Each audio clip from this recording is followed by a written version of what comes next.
오늘 우리에게 주신 하나님 말씀 보겠습니다. 사도행전 2장 1절로 4절까지 말씀이 되겠습니다. 사도행전 2장 1절로 4절까지 말씀을 우리 한 목소리로 봉독하도록 하겠습니다. 우리 성경책 있으신 분들 성경책 찾아서 보시고 또 미처 못 찾으셨으면 화면을 보시면서 우리 한 목소리를 같이 천천히 읽겠습니다. 시작. 오순절 날이 이미 이름에 그들이 다 같이 한 곳에 모였더니 호련히 하늘로부터 급하고 강한 바람 같은 소리가 있어 그들이 앉은 온 집에 가득하며 마치 불의 혀처럼 갈라지는 것들이 그들에게 보여 각 사람 위에 하나씩 임하여 있더니 그들이 다 성령의 충만함을 받고 성령이 말하게 하심을 따라 다른 언어들로 말하기를 시작하니라. 아멘. 계속적으로 사도행전에 이어서 함께 말씀을 전하고 있는데 우리 먼저 말씀을 함께 또 나누기 전에 우리 앞뒤 좌우에 계신 분들하고 한번 좀 인사했으면 좋겠습니다. 주님이 함께 하십니다. 이렇게 한번 인사하겠습니다. 주님이 함께 하십니다.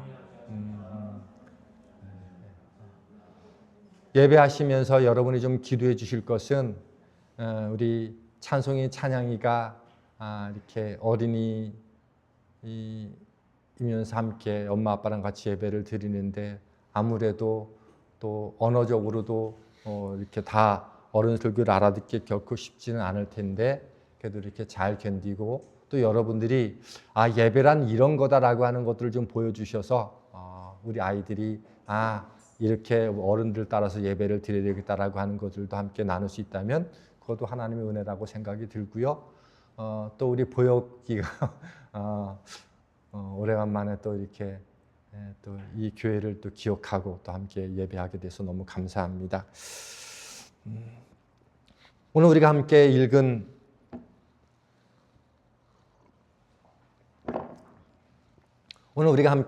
본문 말씀은 1절부터 21절까지를 함께 중심으로 말씀을 여러분과 나누려고 하는데 그 내용은 하나님께서 십자가에 죽으시고 부활하시고 승천하신 후에 약속하신 그 성령이 이제 함께 모인 120명의 사람들에게 임하는 내용입니다. 이 성령 강림이 특별히 중요한 의미를 갖고 있는 것은 예수님의 구원 사역이 열방으로 확장된 그 사건이기도 합니다. 뿐만 아니라 2000년 전의 그 십자가의 구원의 사건들을 오늘 내게 임한 사건으로 경험할 수 있는 것도 바로 이 성령이 각 사람에게 임한 까닭이기 때문인 것이지요. 이 성령 강림을 증언하는 이 본문 1절은 이렇게 증언함으로 시작을 합니다. 1절 보니까 오순절 날이 이미 이름에 그들이 다 같이 한 곳에 모였더니 이 성령이 120명의 사람들이 함께 모인 그곳에 임한 날은 오순절이었다 이렇게 말씀하고 있습니다. 오순절은 이스라엘 백성들이 그 유월절 후에 애굽에서 탈출한 것을 기억하는 그 절기인데 그 유월절 이후에 50일째 되는 날을 기념해서 오순절에 이렇게 이름 불렀는데 7째 주가 지난 7일이 49 다음에 날이라고 해서 오순절이라 그렇게 부르기도 합니다. 그리고 공교롭게 그날은 이스라엘 백성들이 한 해 첫 수확을 하나님께 올려드리는 날과 함께 연결되기 때문에 그날을 77절이다라고도 이렇게 부르기도 합니다. 6월절에 이스라엘 백성들이 애굽에서 구원받은 날을 기억하고 기념하는 날이라고 한다면 예수님은 이 6월절에 온 인류의 구원을 위해서 십자가에 죽으신 날이기도 합니다. 그래서 이 오순절과 이 맥추절이 함께 연결됐다라고 하는 것은 우리에게 아주 놀라운 영적 의미를 담겨주고 있습니다. 6월절이 또 맥추절과 함께 연결되어서 맥추절이 한 해의 첫 수확을 하나님 앞에 올려드리는 것과 연결되어 있다고 하면 이 신약시대 때는 이 오순절에 성령이 우리 가운데 임하게 되어주고 동시에 예수님께서 부활의 첫 열매가 되심으로 말미암아 성령이 안에 모신 심령마다 누구나 다 부활의 그 이후의 열매에 참여하게 된다는 놀라운 사실들이 함께 연결되어 있어요. 오늘 우리는 맥추절, 즉 한 해의 첫 수확물, 농사를 짓지 않기 때문에 한 해의 첫 수확물을 하나님 앞에 올려드린다라고 하는 것이 별 의미가 없어 보이지만 더 의미가 있는 것은 우리가 예수를 믿음으로 말미암아 부활의 또 다른 열매로 참여하게 된다는 사실들이 이 맥추절과 오순절 사건에 연결되어 있고요. 그리고 이때 이 역사적인 교회가 함께 시작됐다라고 하는 의미가 함께 담겨 있기 때문에 오순절 혹은 맥추절은 아주 의미 있는 절기가 됩니다. 그런 의미에서 공교롭게도 다음 주가 맥추감사주일입니다.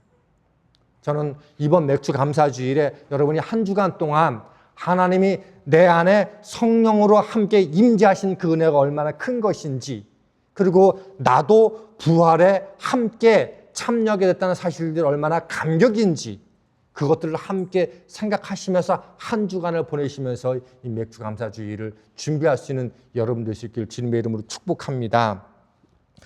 이스라엘에는요 3대 절기가 있어요. 유월절, 오순절, 장막절, 이렇게 3대 절기가 있는데 이름은 조금 각각 이렇게 더 다른 이름으로 불려지긴 하지만 하나님께서 말씀하시기를 이스라엘의 모든 남자들은 이 명절이라고 하는 이 3대 절기가 되어지면 예루살렘 성전에 모여서 예배하도록 그렇게 하나님이 말씀하셨어요. 그래서 역사학자인 그 요세푸스는 이 명절 때가 되면, 절기가 되면 각 그 처처에서 이 예루살렘으로 모인 사람들이 거의 200만 명에 가까운 사람들이 모였다라고 이야기를 합니다. 한번 생각해 보시죠. 오순절 때 성령이 임하기로 이미 예언된 사건이에요. 그리고 그 사건은 하나님의 복음이 전파되기 위한 하나님의 계획이에요. 그러면 그때에 200만 명이 넘는 그 사람들 가운데 동일하게 함께 역사한다면 얼마나 놀라운 일이 일어날까? 그런데 하나님은 그렇게 일하지 않으셨어요. 하나님의 약속을 기다리고 한 마음으로 함께 모여 기도하면서 겸손하게 하나님의 약속을 기다리는 120명의 사람들에게 임했다고 하는 겁니다. 이 말씀을 묵상하는데 여러 가지 생각이 들더라고요. 우리나라도 명절이 되어지면 각 고향으로 가면 그 고향인들이 얼마나 시끌시끌하고 얼마나 분주한지 모릅니다. 더군다나 200만 명의 사람들이 하나님이 약속하신 그 절기를 지키기 위해서 예루살렘에 모였다고 생각해 보십시오. 얼마나 그 동네가 화려하고 북적댔으며 얼마나 시끌시끌했을까. 그런데 그 화려하고 북적대는 그 수많은 인파 가운데 성령이 임한 것이 아니라 함께 모여 기도하며 한 마음으로 약속을 기다리는 그 일단의 사람들 가운데 임했다고 하는 겁니다. 그리고 놀랍게도 예수님도 하늘 높은 곳에 아니라 이 땅 낮은 가운데 임하셨죠. 하나님의 역사는요, 성령의 역사는 화려하고 북적대는 곳이 아니라 오늘도 이 겸손하게 하나님의 약속을 기다리고 사모하면서 함께 한 마음으로 기도하는 그 가운데 임한다고 하는 겁니다. 오늘도요, 하나님은 화려한 가운데가 아니라 시끌벅적한 곳이 아니라 하나님을 간절히 기대하고 사모하고 겸손한 마음으로 함께 모인 그곳에 오늘도 임하는 줄 믿습니다. 전 그런 의미에서 우리가 화려함만을 꿈꾸고 북적북적대고 시끌벅적한 그런 세상에 많은 소리보다 하나님 말씀을 붙잡고 하나님의 약속을 기대하며 그렇게 여러분의 인생을, 여러분의 가정과 우리 하나님의 새생명교회를 함께 만들어갈 수 있는 여러분들 되기를 주님의 이름으로 축복합니다. 그럴 때 그들 가운데 임했던 놀란 성령의 역사가 우리 가운데도 임할 줄 믿습니다. 저는 사도행전을 함께 우리가 읽고 함께 말씀을 살펴나가면서 어떻게 우리 가운데 우리를 하나 되게 하나님이 만들어 가실지, 그리고 어떻게 하나님이 역사하실지는 상상도 못할 것 같아요. 그러나 하나님은 분명히 그 일들을 이루시는 줄 믿습니다. 우리에게 필요한 것이 있다면 한밤 되어서 하나 되어서 이 일들을 이뤄가는 거예요. 오늘 사도행전 2장 4절은 이렇게 기록되어 있어요. 그들이 다 성령 충만함을 받고 성령이 말하게 하심을 따라 다른 언어들로 말하기를 시작하니라. 120명의 사람들에게 성령이 임했을 때 공통적인 현상이 두 가지가 있었어요. 하나는 성령 충만함을 힘입었다라는 것이고, 두 번째로는 다른 언어로 말하기 시작했다라는 겁니다. 먼저 성령 충만했어요. 사도행전 1장 5절은요. 성령의 임재 사건을 뭐라고 얘기해 주고 있는가 하면 성령 세례다 이렇게 말하고 있어요. 1장 5절을 보면 이렇게 돼 있어요. 너희는 몇 날이 못 되어 성령으로 세례를 받으리라. 그러니까 오순절 성령 역사가 임했던 그 사건들을 뭐라고 말하고 있다? 성령 세례라고 말하고 있더라는 거예요. 그런데 그래서 3절에 보면 그들이 성령 세례를 함께 받았어요. 그리고 이어서 4절에 말해주는 게 모두가 다 동일하게 하나같이 성령 충만했다고 말하고 있습니다. 그러면 성령 세례와 성령 충만이 우리가 무엇인지를 좀 구별할 필요성이 있어요. 성령 세례는 우리가 예수 그리스도를 믿음으로 우리 안에 약속하신 대로 성령이 거하는 사건을 성령 세례라고 말합니다. 이것은요, 평생 한 번 경험하는 사건이에요. 반면에 성령 충만하다라고 하는 것은 우리 성도가 믿음의 길을 걸어가면서 평생 동안 우리가 사모하고 그렇게 만들어 나가야 될 삶의 믿음의 지향성입니다. 그러면 우리가 어떻게 성령 세례를 받았는지를 확인할 수 있을까요? 고린도전서 12장 3절은 이렇게 말씀해 주고 있어요. 한번 같이 읽어보겠습니다. 시작. 성령으로 아니고 하고는 누구든지 예수를 주시라 할 수 없느니라. PPT가 없나 봐요. 이렇게 돼 있어요. 성령이 아니고서는 누구든지 예수님을 주인이라 주라 고백할 수 없다는 거예요. 그러니까 내가 예배할 수 있는 이유, 내가 예수님을 믿는 이유, 그분이 나의 인생의 주인이라고 고백할 수 있는 것, 우리가 함께 예배하고 찬양하고 그분을 우리가 믿는다라고 고백할 수 있는 것은 성령이 우리 안에 있기 때문에 가능하다는 거예요. 하는 거예요. 성령이 없으면 그분이 나의 믿음의 대상이라고 하는 것들을 전혀 고백할 수 없다는 거예요. 이게 우리 안에 성령이 있다는 증거고 우리가 성령을 세례를 받았다라고 하는 증거라는 거예요. 이거는 변함없는 사실이에요. 그렇다면 우리에게 필요한 건 그 다음에 뭐라는 거예요? 성령 충만함을 사모하는 것이라는 겁니다. 그러면 우리가 어떻게 성령 충만할 수 있을까? 성령님은 진리의 영이라고 말씀해 주고 있고 예수님의 이 땅에 계셔서 하시는 수많은 말씀과 행하심을 생각나게 하신다고 말씀해 주고 있어요. 그러므로 우리가 성령 충만하다고 하는 것은 날마다 말씀 앞에 머물기를 기뻐하고 말씀 앞에 머물 때마다 성령이 나로 하여금 어떻게 나를 인도하시고 깨닫게 하시고 이끌어 가시는지를 날마다 민감하게 반응하고 순종할 때 내 안에 그 성령이 충만하게 나타나서 내 바깥으로 함께 드러나는 삶의 흔적들, 그게 성령 충만이라고 하는 거예요. 근데 이 바깥으로 드러난다는 하는 것은 뭐예요? 내 안에도 충만해서 나로 하여금 견딜 수밖에 없게 하시는 그 은혜가 가득하게 되어지는 것, 그게 넘치면 바깥으로 흘러나게 되는 거죠. 그래서 언어가 바뀌고 행동이 바뀌고 태도가 바뀌는 것, 성품이 달라지는 것, 그렇게 우리가 평생 사모하는 방식으로 나가야 되는 것이 바로 성령 충만의 내용이라는 거예요. 그 일들을 누가 하셨는가? 성령이 하신다는 거예요. 그래서 여러분들이 이미 여러분 안에 불같은 성령이 임하셨으니, 근데 그 성령이 충만하게 하는 조건은 그냥 성령이 알아서 하는 게 아니라 우리의 의지와 우리의 결단과 우리의 순종이 있을 때 우리 안에 충만함으로 활동하기 시작한다는 거예요. 그래서 늘 여러분이 또 교회에서 또 많은 목회자들이 강단에서 여러분에게 강조하는 것이 날마다 말씀과 함께 하십시오.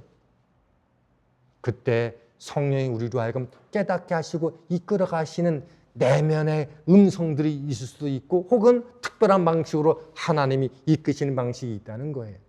거기에 우리가 따라 살게 될 때 우리는 성령 충만함을 힘입을 수 있는 줄 믿습니다.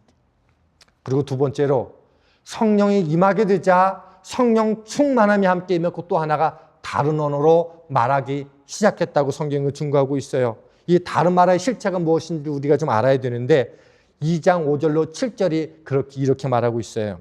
그때에 경건한 유대인들이 천하 각국으로부터 와서 예루살렘에 머물러 있더니 이 소리가 나매 큰 무리가 모여 각각 자기의 방언으로 제자들이 말하는 것을 듣고 소동하여 다 놀라 신기하게 여겨 이르되 보라 이 말하는 사람들이 다 갈릴리 사람들이 아니냐.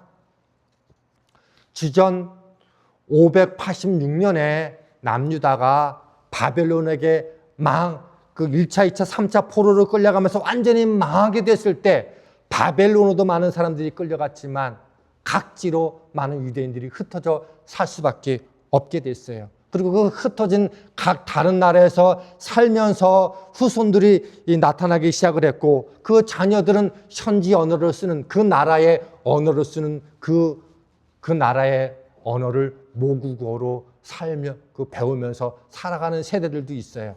그래서 흩어진 1세대, 2세대 그 수많은 세대들을 가리켜서 디아스포라 유대인이라 이렇게 말합니다. 그리고 예수님이 말씀하신 대로 하나님이 말씀하신 대로 절기가 되어지면 성전에서 함께 모여 예배하라고 한 그 말씀을 기억하고 오순절에 지금 예루살렘으로 모인 거예요. 그리고 120명 가운데 지난번에 얘기했던 것처럼 12제자들과 그리고 일단의 여인들과 더불어 수많은 흩어진 유대인들이 이 120명 무리 가운데 함께 있었어요. 물론 언어는 달랐다는 거예요.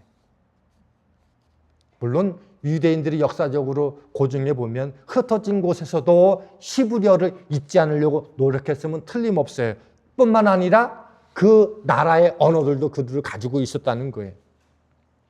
근데 성령이 말하게 하심을 따라서 제자들이 하나님의 큰 일을 말하기 시작했어요. 하나님의 큰 일이 뭘까요? 예수님께서 이 땅에 오시고 어떻게 말씀하시고 살아가셨는지 그리고 왜 십자가에 죽으시고 부활하시고 승천하셔서 우리로 하여금 성령을 보내셨는지에 대한 그 모든 이야기들을 말하게 하셨다는 거예요. 그게 하나님의 큰 일인데 그렇게 말하는 그 순간에 그곳에 흩어졌던 수많은 다른 언어를 가지고 있는 사람들 귀에 자기네 나라 말로 알아듣게 되는 놀라운 역사가 일어났다는 거예요. 그래서 사도행전 2장 8절에는 이렇게 말해주고 있어요. 우리가 우리 각 사람이 난 곳 방언으로 듣게 되는 것이 어찌 됨이냐. 그리고 깜짝 놀랐습니다. 난 곳 방언이 무슨 말이에요? 방언이 말, 언어라는 뜻이잖아요. 우리가 외국에서 살고 그곳에서 태어나서 그 언어를 알고 있는데 근데 내가 태어난 나라의 그 언어를 내 귀에 들리기 시작했다는 거예요. 그리고는 소동이 일어나기 시작합니다. 왜냐하면 당시에 갈릴리라고 하는 지역은 배우지 못하고 그리고 무식한 사람들이 살아가고 있는 곳으로 알려져 있는 것의 대명사예요. 그러니 배움이 턱없이 부족한 사람들일 터인데 더군다나 외국에서 한 번도 살지 않았던 사람들인데 외국의 말로 지금 하나님의 큰 일을 말하고 있다는 사실들이 도저히 이해할 수 없었던 거예요. 그래서 이 사람들이 술에 취했다고 비난까지 하는 말들이 생겼어요. 그러자 베드로가 말합니다. 우리는 술에 취한 것이 아니고 성령의 역사를 따라서 지금 말하고 있는 건데 그리고 그 내용이 무엇인지 그 이유가 무엇인지를 요에서 2장을 가지고 함께 이야기합니다. 그게 17절로 20절까지 말씀이에요. 한번 제가 읽어볼 테니까 한번 눈으로 한번 따라가 보셨으면 좋겠어요. 하나님이 말씀하시기를 말세에 내가 내 영을 모든 육체에 부어주리니 너희의 자녀들은 예언할 것이요 너희의 젊은이들은 환상을 보고 너희의 늙은이들은 꿈을 꾸리라. 그때에 내가 내 영을 내 남종과 여종들에게 부어주리니 그들이 예언할 것이요 또 내가 위로 하늘에서는 기사와 아래로 땅에서는 징조를 베풀리니 곧 피와 불과 연기로다. 주의 크고 영화로운 날이 이르기 전에 해가 변하여 어두워지고 달이 변하여 피가 되리라. 누구든지 주의 이름을 부르는 자는 구원을 얻으리라. 이게 구약의 요엘 선지자가 성령이 임했을 때에 성령이 구약에 늘 습관적으로 있었던 것처럼 임했다가 나가고 그런 거 말고 함께 약속하신 그 성령이 믿는 자들에게 임하게 될 때에 일어날 말씀을 예언한 거예요. 지금 베드로가 그것을 인용한 거예요.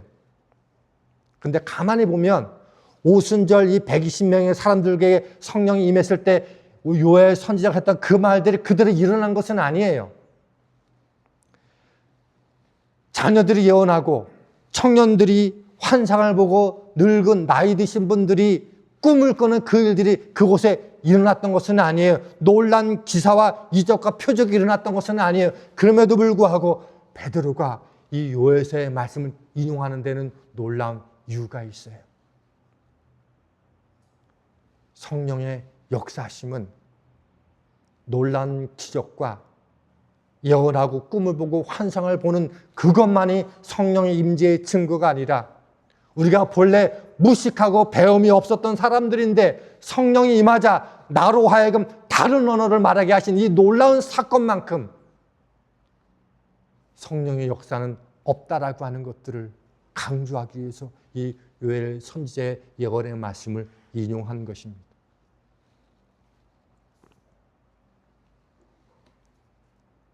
한 번도 외국어를 배운 적도 없는데 그곳에 성경은 무려 16개국에서 온 디아스포라 유대인들이 있었는데 제자들의 말을 함에 따라서 자기네 나라의 말로 적어도 뭐예요? 16개의 언어가 그곳에서 함께 들려졌다는 것 아닙니까? 이것만큼 놀라운 성령 역사가 없음을 베드로는 이렇게 증거하고 있어요. 뿐만 아니라 우리는 한 가지 기억하고 있는 게 바벨탑 사건을 기억하고 있지 않습니까?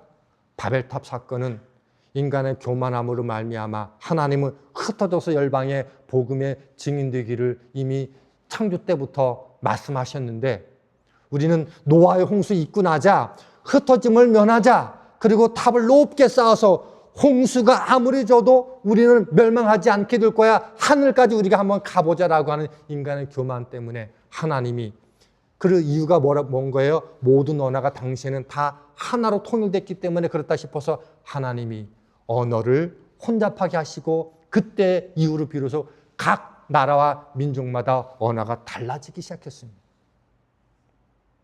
그래서 소통하지 못하게 됐어요. 그런데 이 성령의 역사를 통해서 성령이 임하게 되자 불통했던 각 나라의 그 사람들이 그곳에서 자기 나라의 언어로 이해하게 되어주는 소통의 역사가 일어나게 됐다는 거예요. 베드로는 이것만큼 성령의 역사가 증거해 줄 수 있는 일이 없다라고 강력하게 지금 이야기하고 있는 겁니다. 저는 이 말씀을 준비하면서 이 다른 언어로 말씀하기 시작했다라고 하는 거가 각각의 자기네 나라의 말로, 즉 외국어로 함께 이야기됐다는 말인데 저는 이 말씀을 들으면서 그런 생각들을 좀 묵상하게 됐어요.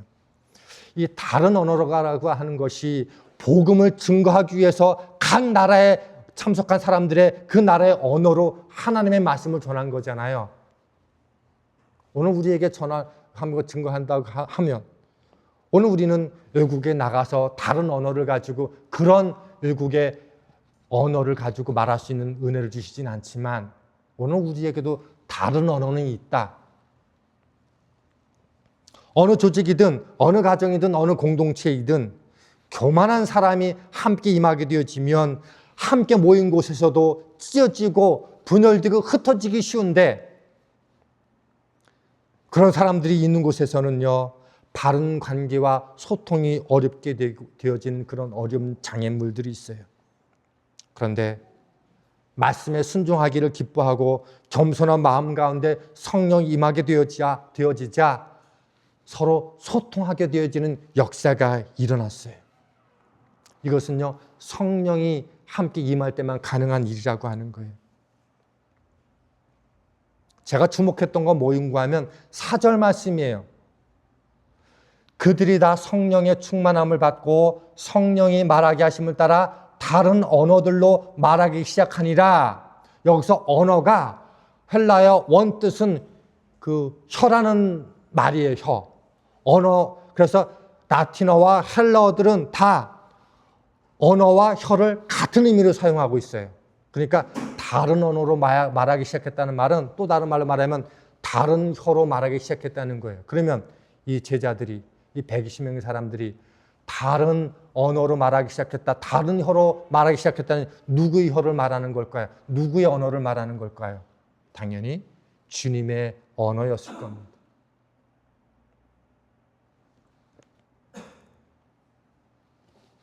성령 충만한 사람, 성령을 마음에 함께 모시고 그리고 성령 충만함으로 나가는 사람들에게 주님의 언어로 말하게 되어지는 역사가 일어났다는 거예요. 주님의 언어로 말한다는 거, 주님의 혀가 된다는 건 뭐겠어요? 주님의 마음을 갖는다는 것 아니겠습니까? 우리가 내 마음으로 살아가게 되어지면 아무리 오래 살아도 나의 언어는 나의 언어일 뿐이에요. 그런데 주님의 마음을 갖게 되어지면 주님의 언어, 주님의 혀가 내 안에 함께 장착되기 시작을 하는 거지요.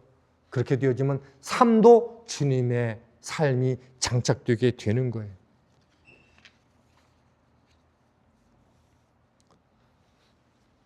우리가 성령 충만함으로 말미암아 오늘 2000년 전의 그 역사가 오늘 우리 가운데도 함께 충만함으로 임하게 될 때 오늘 우리는 삶의 현장 속에서 내가 말하는 것이 다른 언어가 되어지고 내가 행동하는 그 이야기들이 다른 언어가 되어져서 그것이 누군가가 하나님을 모르는 사람에게 복음을 전하는 충분한 도구가 될 수 있다라고 하는 것. 저는 이것이 영적인 의미가 담고 있는 중요한 뜻이라고 생각을 합니다.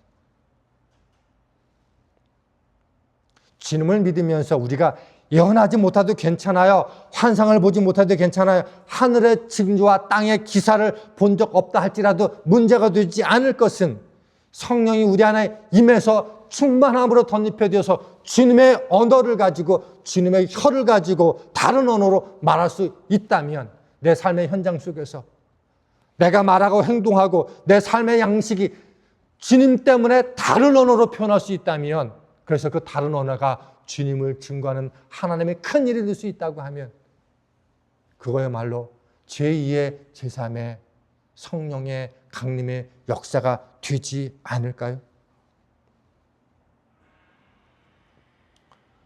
그렇게 살아가는 삶 속에서 오늘 우리 손에 들려진 작은 떡 하나의 나눔도 주님의 혀가 될 수 있고 주님의 증인이 되는 삶이 될 수 있을 거라고 믿습니다.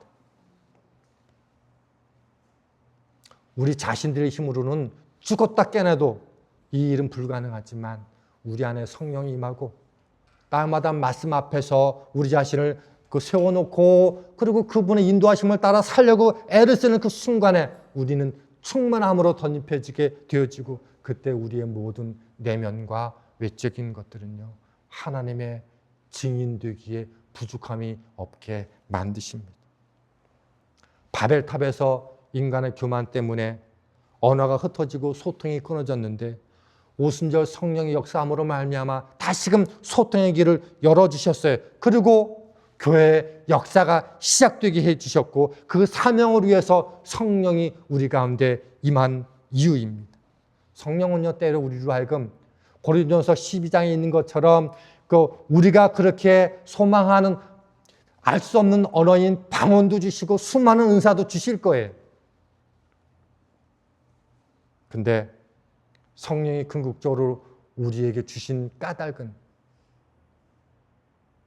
마태복음 28장과 사도행전 1장 8절이 누누이 강조하는 복음의 증인되는 삶을 살도록 하기 위해서 그 삶은 너 혼자의 능력으로 안 되니 나와 함께 그 일들을 감당하도록 하자라고 하는 하나님의 초청이고 영광이고 사명이라고 하는 거예요. 그래서 성령을 보내신 가장 중요한 목적은 그리스도의 증인되게 하는 거예요. 그래서 성령 충만한 교회는 세상으로 끊임없이 나가서 복음의 증인된 삶을 감당하는 교회이고, 성령 충만한 성도는 삶으로 예수님을 증언하는 사람들인 거예요. 제가 이 말씀을 어떻게 방향을 잡을까? 그래서 정말 한 10명 이상의 목사님들 설교를 들었는데 하나같이 성령의 능력, 성령의 뜨거운 불, 이것만 강조했지, 애초에 성령을 보내신 이유인 복음의 증인된 삶으로 살아야 되는 그 이유에 대해서 설명하는 설교들은 별로 없더라. 제 말에 옳은지 그른지는 여러분이 성경 말씀을 꼼꼼히 읽어보십시오.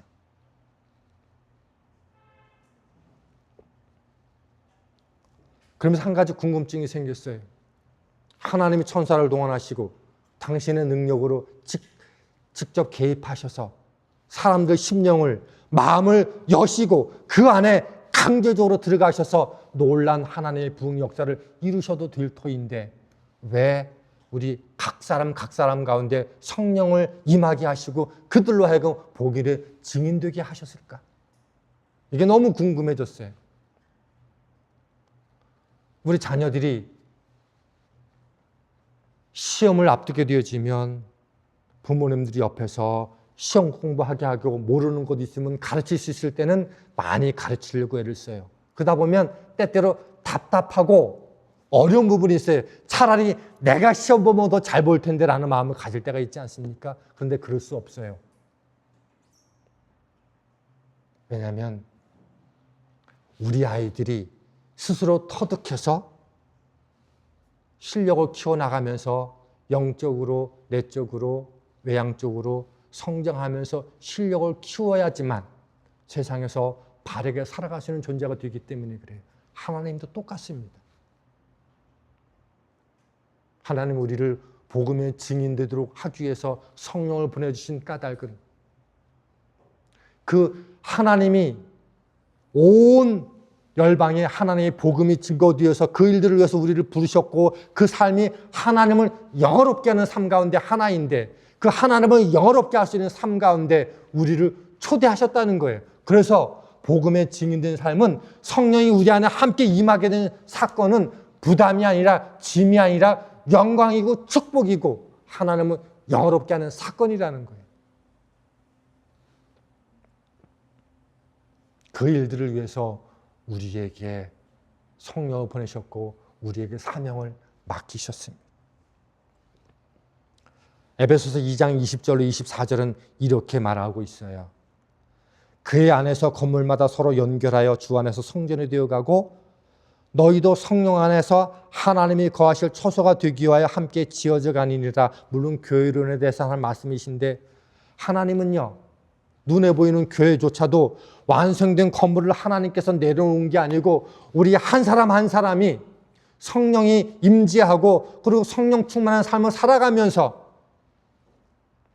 한 사람 한 사람을 다듬으시면서 서로 연결되어서 하나님의 거룩한 공동체 되도록 하나님이 세워가신다는 거예요. 그런 과정 속에서 우리는 서로 함께 협력하고 함께 세워가면서 믿음이 자라고 성품이 다듬어지고 그리고 그리스도를 닮아가면서 그런 삶의 자리 속에서 흩어진 곳에서도 복음의 증인을 감당하시는 하나님의 일꾼이 되는 거예요. 그리고 한번 생각해 봤어요. 증인되는 것들이, 충만함으로 증인되는 것들이 손해일까? 우리 찬양 불렀을 때, 우리 성령이 임할 때 찬양하고 춤추며 놀랍게 그 축복의 언어들을 함께 찬양하지 않았습니까? 전 초대교회 120명 사람들이 그랬을 것 같아요.